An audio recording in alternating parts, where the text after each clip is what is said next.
The function of the glucocorticoids. So which are the glucocorticoids? So they are the cortisol, hydrocortisone. So effect of cortisol on carbohydrate metabolism, effect of cortisol on protein metabolism, and effect of cortisol on fat metabolism. Cortisol also important for resist stress and inflammation. What is the effect of glucocorticoids on carbohydrate metabolism? So three major effects on carbohydrates: stimulation of gluconeogenesis, decreased glucose utilization by cell, hyperglycemia and adrenal diabetes. So gluconeogenesis is based on effect of cortisol is to stimulate the gluconeogenesis. So this results from the following effect. So enzyme required to convert the amino acid into glucose are increased. Cortisol causes mobilization of the amino acid from the extrahepatic tissue, mainly from the muscle to liver. Provide the more glycerol to the liver for gluconeogenesis by increasing the lipolysis. Decrease glucose utilization by the cell. Glucocorticoid depress the oxidation of the NADH to form the NAD. Because NADH must be oxidized to allow the glycolysis, so this effect could account for the diminished utilization of the glucose by the cells of peripheral tissue. Heart, brain, liver and erythrocyte are spared from this effect. Due to increased gluconeogenesis and decreased peripheral utilization of glucose, hyperglycemia occurs. Excess amount of the cortisol produces adrenal diabetes. On protein metabolism, catabolic and anti-anabolic effect is there. So catabolic effect, cortisol causes the protein breakdown, amino acid mobilization from the peripheral tissue, especially muscles, increase plasma protein and amino acid, so go in the liver for gluconeogenesis. Anti-anabolic effect is inhibit the de novo synthesis of protein and transits the liver. Only exception to both the effect is protein anabolic effect in the liver. With a reduced protein elsewhere in the body, liver protein become NS. Cortisol NS utilization of the amino acid by the liver to cause the effect is increased rate of deamination of the amino acid by the liver, increased protein synthesis in the liver, increased formation of the protein by the liver, increased conversion of the amino acid to the glucose, that is NS gluconeogenesis. This function is important during the starvation. It maintains the blood glucose level so that the brain continues to get its nutrition. Fat metabolism, lipolysis and increase the free fatty acid. This action is primarily permissive. Lipolysis and increase free fatty acid. The action is primarily permissive. Lipolysis due to glucagon, growth hormone, adrenaline, thyroxine.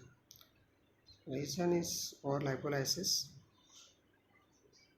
Decrease the glucose entry into the fat cell. Glucose is required for the glycerol formation. No triglyceride is required. Fatty acid are released into the blood.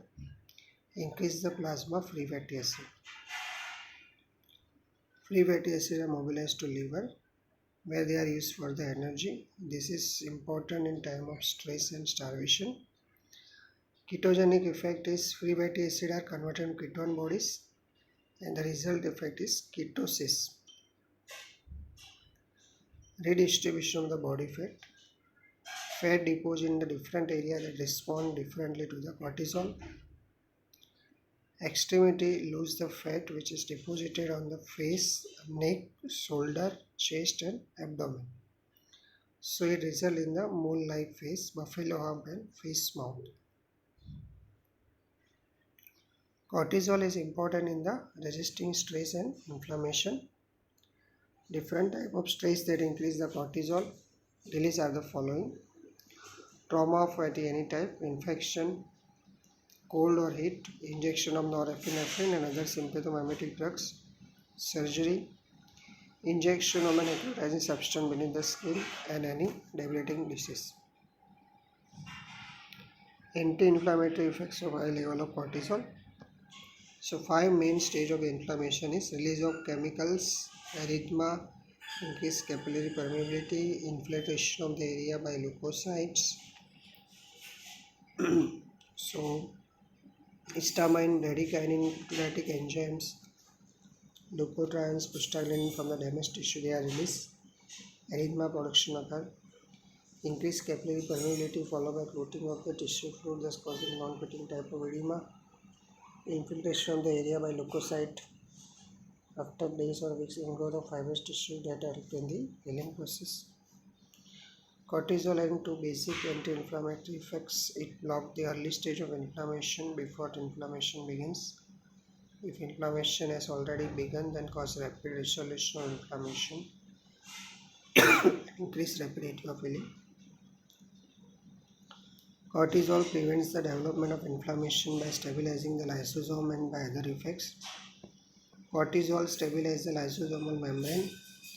Cortisol decreases the permeability of capillaries. Cortisol decreases both the migration of the white blood cell into the inflamed area and phagocytosis of the damaged cell.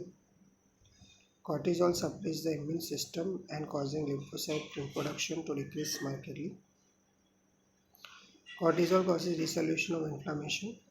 Immediate effect to block the factors that promote the inflammation. So ratio of healing is increased. This results from mobilization of amino acid and use of this to repair the damaged tissue.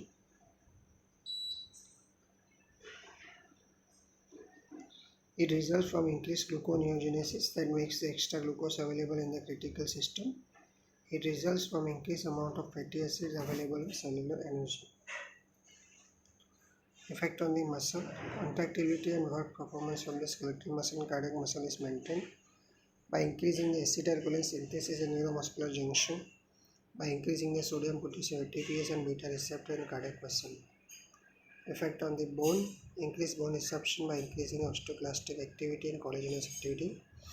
Inhibition of the bone formation by decreased collagen synthesis, inhibiting formation of the osteoblast, increase process of osteoblast and osteocyte, decreased calcium absorption from GI to increased calcium absorption by kidney. Effect of connective tissue, decreased collagen synthesis, so thinning of the skin, thinning of wall of capillaries which lead to easy rupture, water and electrolyte metabolism, retention of sodium and water by aldosterone-like activity, increase aldosterone synthesis by increasing synthesis of angiotensinogen from the liver. Effect on the kidney, increase the GFR by increasing the glomerular plasma flow, excess on the water load by antagonizing ADH, increase calcium and phosphorus excretion by decreasing reabsorption in the proximal tubule. Effect on CNS, glucocorticoid receptors are present in various parts of the brain in the limbic system. It modulates the excitability, behavior and mood. Effect on GI to increase the gastric acid secretion and decrease the proliferation of gastric mucosal cell, so lead to peptic ulceration. Effect on food intake, increase appetite by increasing neuropeptide Y synthesis. It is a receptor for neuropeptide Y in the hypothalamus. Effect on blood cell. Cortisol decreases the number of eosinophil, basophil lymphocyte in the blood. See by atrophy of all the lymphoid tissue throughout the body. Cortisol increases the production of the RBC by mechanism. They are unclear. Causes neutrophilia and thrombocytosis. Role in the fetal life, maturation of the skin, retina, CNS, facilitated maturation of the lung, case synthesis of this surfactant, maturation of gastrointestinal tract. Regulation of cortisol secretion by the negative feedback mechanism. Hypothalamus releases the CRH, corticotropin releasing hormone. It stimulates the SCTH, SCTH stimulates the adrenal cortex, so adrenal cortex releases cortisol. So it causes gluconeogenesis, protein mobilization, fat metabolism, stabilize the lysosome. Mineralocorticoid, major mineralocorticoid is aldosterone. It is a life-saving hormone. Total loss of aldosterone causes death within the 3 days. Normal concentration of aldosterone in the blood is 6 nanogram per 100 ml. Average secretory rate is 150 microgram per day. It shows diurnal variation at concentration at 8 am and lowest is 11 pm. Transport aldosterone bind with the plasma protein. Specific aldosterone binding globulin and no albumin. 40% SV, half-life is 20 minutes. 90% aldosterone like glucocorticoids degraded in the liver, reduced to tetrahydroaldosterone. Major metabolite that is excreted in the urine is aldosterone 3-glucuronide. Small amount conjugated in the kidney and excreted is the ill-18 glucuronide. Within normal sodium diet, 5 to 20 microgram per day metabolite excreted. Less than 1% of aldosterone excreted in the urine is free food. Mechanism of action is when the receptor then goes inside the cell in the nucleus, it binds with the receptor protein, and it DNA synthesis and mRNA translation transcription, and it produces protein synthesis and it action is occur by gene transcription and protein translation. Action of the aldosterone. Renal effects mainly action on the late distal tubular and collecting ducts, causing increased exchange transport of sodium and potassium. Aldosterone is only body's most powerful sodium retaining hormones. Aldosterone increases the renal tubular reabsorption of sodium and secretion of the potassium. So total lack of aldosterone secretion can cause transient loss of the 20 gram of sodium in the urine per day. At the same time, potassium is conserved in the extracellular fluid. So this figure that's showing the site of action of the aldosterone.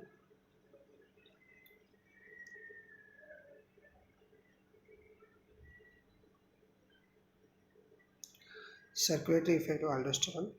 With the sodium, there is osmotic reabsorption of the water, increase in the HCF volume with no increase in the sodium concentration, increase extracellular fluid volume, increase in the blood pressure. This aldosterone escape increase the blood pressure, increase kidney excretion of the salt and water.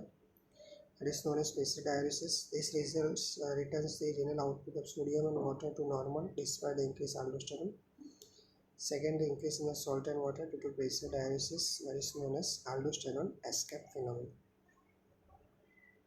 If aldosterone secretion is zero, then large amount of salt is lost in the urine, decrease extracellular fluid, NaCl, decrease CF volume, shock and death occur. So aldosterone is essential for the life. Acid-base balance causes tubular secretion of the H+ ion in exchange for sodium. Its effect is decreased H+ ion concentration in extracellular fluid, causing mild degree of alkalosis. Ammonium and magnesium excretion is also increased. Okay, so this is a site where this aldosterone acts as tubular lumen and produce sodium retention. Effect on the sweat gland and salivary gland. Both these glands from the primary secretion, that is rich in sodium chloride. While passing through the secretory duct, sodium chloride is reabsorbed and potassium and a bicarbonate is secreted. Aldosterone increases the reabsorption of sodium chloride and secretion of potassium by the ducts. Effect on the sweat gland is important. It conserves the salt and water in the hot environment. Effect on the salivary gland is important when excessive saliva is lost. Effect on intestine greatly enhances the sodium absorption by intestine in the colon, prevents the loss of sodium in the stool. In the absence of aldosterone, unabsorbed sodium and water causes a diarrhea. Effect on muscle and heart. Excess aldosterone causes hypokalemia and muscle weakness. So it produces decrease in the plasma potassium concentration. Normal value of plasma potassium is 4.5 milliequal per liter. So it decreased to 2 milliequal per liter. So it produces alteration of electrical excitability of the nerve and muscle fiber membranes, which prevents the transmission of the normal action potential. 2 liter aldosterone causes hyperkalemia and cardiac toxicity. When aldosterone is deficient, extracellular fluid potassium ion concentration rises to 60 to 100% above normal. So it produces serious cardiac toxicity, weakness of heart contraction, development of the arrhythmia, progressive higher concentration of potassium that lead to heart failure. Regulation of aldosterone secretion. So these three factors control the aldosterone secretion. Potassium ion concentration is CF, sodium ion concentration is CF, and adrenocorticotropic hormone. Potassium ion concentration. So increased potassium ion is most effective stimulus that acts directly on the zona glomerulosa and causes increased aldosterone secretion. Increased potassium increase aldosterone. Sodium concentration in the extracellular fluid. Decrease sodium concentration, increase the aldosterone secretion. Aldosterone secretion increase via the renin-angiotensin system and direct stimulation of the adrenal cortex. So this is a renin-angiotensin-aldosterone system. Renin converts the angiotensinogen into angiotensin 1, which is converted into angiotensin 2 by angiotensin converting enzyme. Angiotensin 2 stimulate the aldosterone. So stimulate the adrenal gland to release the aldosterone secretion, which increase the preload or increase the sodium and water retention. Angiotensin 2 constrict the vascular smooth muscles, so increase the afterload. ACTH has minimal role in the aldosterone secretion. Adrenal sextiol. So dehydroepiandrosterone, androstenedione, these are the adrenal sextiol. So they are the weak androgens but converted into more and potent androgen testosterone in the peripheral tissue. Normal values of the dehydroepiandrosterone in the blood is 150 to 200 microgram per deciliter. Average secretory rate is 15 milligram per day. Metabolism excretion metabolized in the liver. Major metabolites are androstenol and dehydroepiandrosterone, together known as 17-ketosterol. Normal urine excretion is 5 to 14 nanogram per day in the woman and 8 to 20 nanogram per day in the male. Function during fetal life. Adrenal cortex is hyperplastic and secrete the large amount of dehydroepiandrosterone, which acts as a main precursor for synthesis of estrogen by placenta.